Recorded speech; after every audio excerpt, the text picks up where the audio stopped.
Player coming at you with my first chaotic video. It's a real video for anyone who doesn't fully understand the rules of chaotic. So these are a bunch of my cards. Of Fire, Water, Wisdom. Again, Outperform Power 5 and Initiative Fire, so you're probably gonna go first. I love Ninder, he's amazing. I'm gonna call this my Desert Raiders deck. Ultra Rare Headmaster in Kaija. Ooh, these brand once again. Probably my favorite pull today. Elements. This is up YouTube. Speed Clary here, coming at you with another match on Trade Cards Online.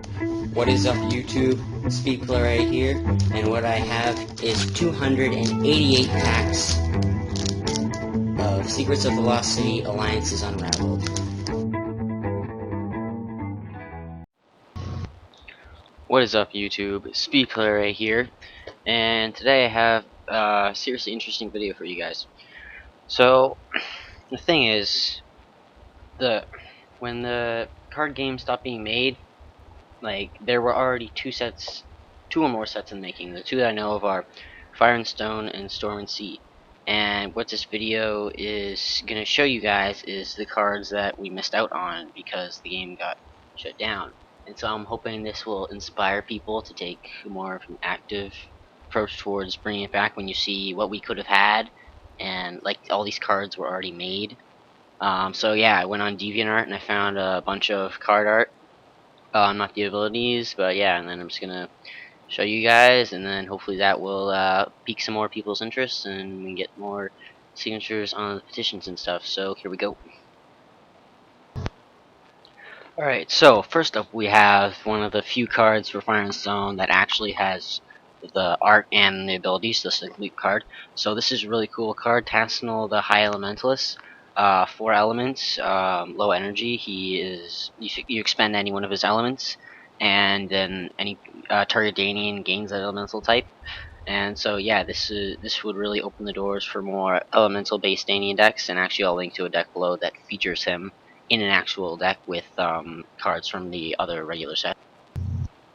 Alright, next up we have Malvadine, the King's Herald. This is a really awesome card. So, big step up from Donfair Malvadine. More courage, more speed, more energy.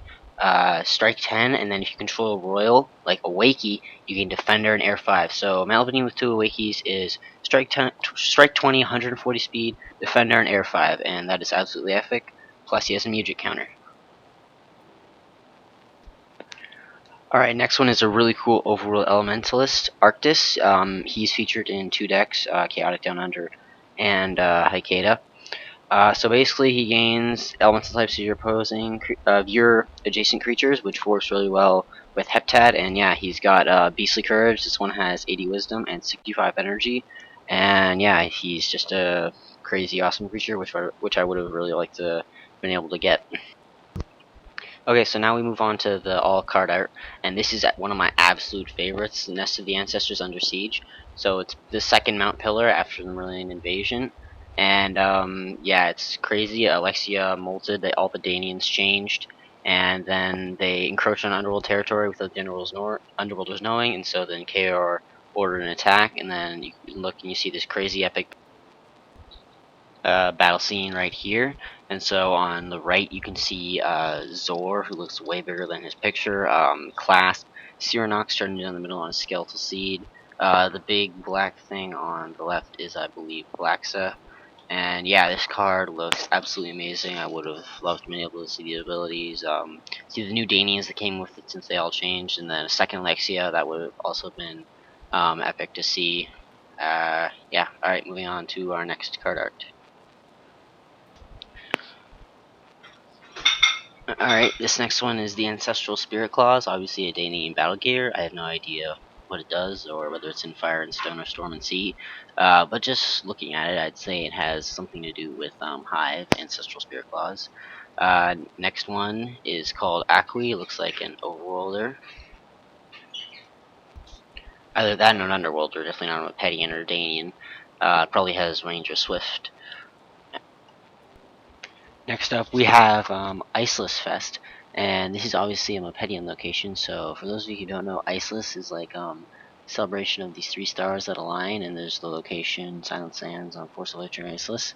But yeah, you can see all these cool Pedians. There's Jor, there's Henry Hap, I think that's Grand Kai on the very far right. In the middle, you can see the statue from the Cardinal of Confusion. I think this was probably a Fire and Stone card, and yeah, it looks pretty cool. So our next one is a Marillion Crawl. And we can tell he's Crawl because of the crab-like um, physical features. And you can see all these underworlders around him, so the underworlders imprison this Marillion for some reason. You can see Miquelon in the bottom left corner, and I believe that is Darmus on the right, holding him down with his whips. So yeah, imagine all the new abilities that this Crawl could have had. My guess that this is also a Fire and Stone card. Our next one is an Attack Ancestral Assault. Obviously a Danian type attack. I have no idea what kind of new attack abilities would have been introduced in earlier sets. Like for the Marillion Invasion, they introduced stat fails, and yeah, so really nothing I can say about that. Just that it looks really cool, and I think that's lore or something, which the green thing is coming out of. Our next one is the new Danian Queen Azil. Now this card is extremely awesome. So Azil was also in the Danian deck that I mentioned earlier. So if you look at her abilities, all Danians gain Earth 5, so that opens up way more doors for elements. Azil chose elements, and when Alexia left, she chose Infection. Her Hive mana boards usually have Earth 5, so just think about all the mana boards that don't already have Earth, like Nequin or Ivlon. And so, yeah, just crazy potential for more possibilities. Couple that with Alexia, and then you've got some insane decks on your hands, and then she's awesome courage and wisdom too. So I think that's really cool. Ultra rare, 2 major counters, and she could fight. And this here we have a third Blugon, so you can see he's pulling what looks to be Rymusa out of ice. I assume it's in Glacier Plains. And in the top right corner, you can see Interest crawling out as well. And then if you look on the left, there's some kind of shadow in the ice below the boulder in Blugon's hand. So I don't know what's going on there, but maybe there's a new evil force to pair him. Who knows? This next one is kind of personal for me. So yeah, you guessed it, it's my channel logo. So this is obviously the second Rymusa. He looks much more badass, and he's got this energy sword, and he's fighting looks to be another massive Marillion Crawl in Glacier Plains. Now the next one is really super awesome. He's a new Apedian you're all gonna love. That is King Thebsar, the actual king of the Mepedians. You can see Crown Prince Iflar and Mudunu on his left and his right. And if you look over Mudunu's head, yeah, that's a dragon. In case you were wondering, there were supposed to be dragons in Fire and Stone. So yeah, maybe that'll get people motivated. Also, he's supposed to have fire and air attacks, which is especially awesome since not enough Pedians have fire and air. And so the story is there was a Marillion War before, and it's actually in a book, and I might link to where you can buy that. But anyways, the Pedians were disgraced, and now every time you become a king, you basically get cast out, and then the Crown Prince's rule, which was decreed by the ancient Pedian kings. But yeah, he just looks like an absolute badass. I'm just gonna linger on this for a bit.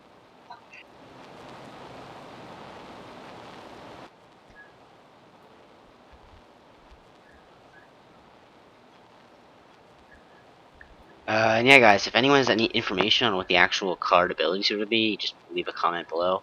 As well, if you guys find any other images that you think should be worthy of me mentioning maybe in another video, you can link to that as well. I think we'll do a couple more, but yeah, I really would have looked forward to seeing what Thebstar would have been able to do. So I believe this one is a battle gear, and it's called the KZF Warhorse. It's something to do with fire attacks, so if your creature is fire, maybe something like the Phoenix Belt, or I don't know, there maybe something dealing more damage. I have no, it just looks like cool card art. Alright, and this creature is called Knitting. He's probably an underworlder since he's in Von Blute's castle. You can see Von Blute on the right and Kirk on the left. Actually, a lot of the card art I've seen for these sets have Von Blute, so Von Blute, I think there's a third version of him, and he's trying to make some major advances. There's a picture of him with like a chessboard with Kaor's head and Azil's head as pieces, and he's moving around. So if the show would have continued, I'm sure Von Blute would have had some more sinister plans for our intrepid heroes of Harem. Alright, and lastly, I thought I'd end off with everyone's favorite little cute green fuzzy underworlder, hearing. So the third version of him, there was also an attack, which I may show later. And you see he's being chased by this guy, and there's the death traps everywhere in this place. I have no idea what he's gotten himself into. There's probably something tasty involved. But yeah, guys, thanks for watching. I hope you enjoyed. Of course, there's many more pictures that I show you, and I hope you do another one of these videos. But that'll be all for now. Thanks you all for watching. Please don't forget to like, comment, and subscribe. I'm a Fleury, and I'll see you later.